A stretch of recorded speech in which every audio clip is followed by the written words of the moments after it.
Bismillahirrahmanirrahim. Assalamualaikum warahmatullahi wabarakatuh. Nama saya Janatin Nawaro, nomor induk mahasiswa 2018 096 01 16 04. Di sini saya akan menjelaskan tentang perspektif metodologi studi pendidikan dalam mata kuliah perbandingan pendidikan. Dosen pengampu Bapak Fikri Farhin MPD.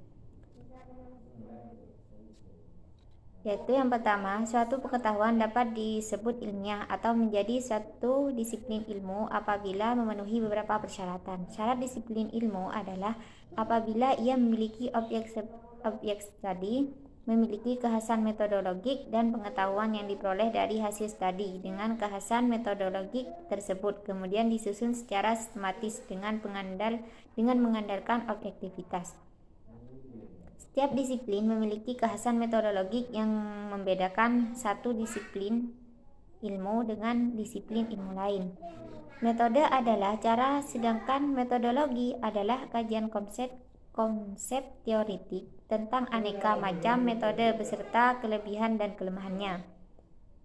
Menurut Valderus, istilah metode dan metodologi merupakan dua istilah yang telah begitu terjalin erat sehingga sulit untuk dipisahkan satu sama lain.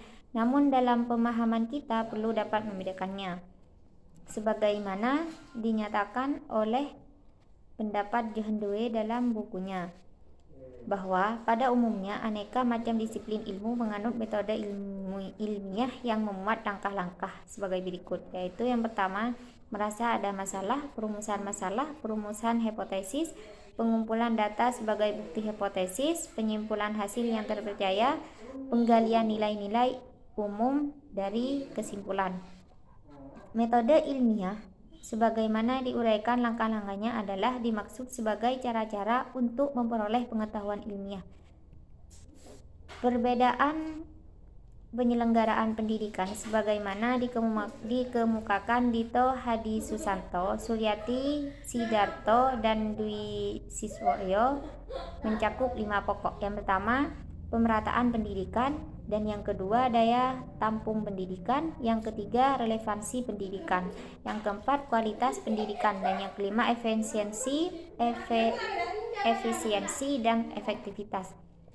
Metode penelitian ilmiah pada umumnya termasuk yang dikemukakan oleh John Dewey dan Donald Aridekaka menganut suatu logika berpikir yang berbunyi logiko hipotetiko verifikasi atau dedukto hipotetiko verifikatif.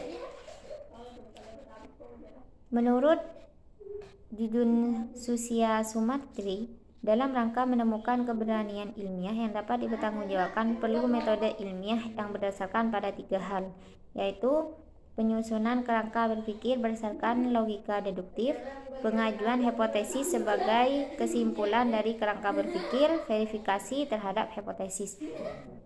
Fenomena pendidikan sebagai objek studi pendidikan.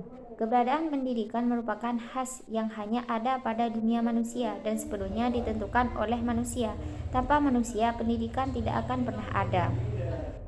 Oleh karenanya, keberadaan pendidikan tidak hanya menembus dimensi waktu, tetapi juga dimensi tempat, sehingga para ahli menyebut penyelenggaraan pendidikan sebagai suatu yang bersifat fundamental, universal, dan fenomenal. Ciri-ciri pendidikan sekolah dapat didefinisikan antara lain adalah diantaranya yaitu penyelenggaraannya dilakukan secara formal baik dari segi kelembagaan, pengolahan maupun sistemnya. Lama pendidikan untuk SD, MI dan sekolah lainnya yang sederajat adalah 6 tahun. Namun kalau SMP, MTS itu 3 tahun. Begitupun dengan SMA, SMK maupun FA. Juga 3 tahun. Kegiatan kurikuler yang diselenggarakan berupa kegiatan intrakurikuler, kokurikuler, dan ekstrakurikuler. Metode pengajarnya diusahakan disesuaikan dengan kondisi peserta didik dan jenis materi yang ingin disampaikan. Ada evaluasi belajar yang dilakukan di awal, pertengahan, dan juga di akhir pembelajaran.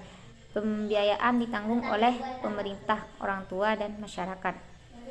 Satuan pendidikan keluarga adalah salah satu satuan pendidikan jalur informal yang adanya secara alamiah.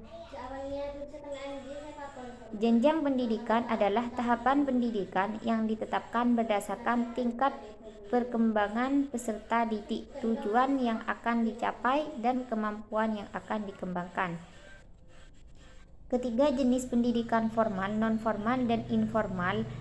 Beberapa ahli ada yang menunjukkan kepada sekolah untuk jenis pendidikan formal dan lembaga-lembaga kursus untuk jenis non-formal. Sedangkan jenis pendidikan informal wujudnya adalah pendidikan keluarga. Ada 4 prinsip etika dalam studi pendidikan, yaitu hormat kepada orang lain, kesejahteraan, keadilan, dan kerahasiaan. Penelitian komparasi pendidikan dan fokuskan diri pada objek penelitian berupa teori dan praktek pendidikan yang berlangsung di beberapa negara yang dipengaruhi oleh bermacam-macam latar belakang. Baik, itu saja yang dapat saya sampaikan. Kurang lebihnya mohon maaf. Wassalamualaikum warahmatullahi wabarakatuh.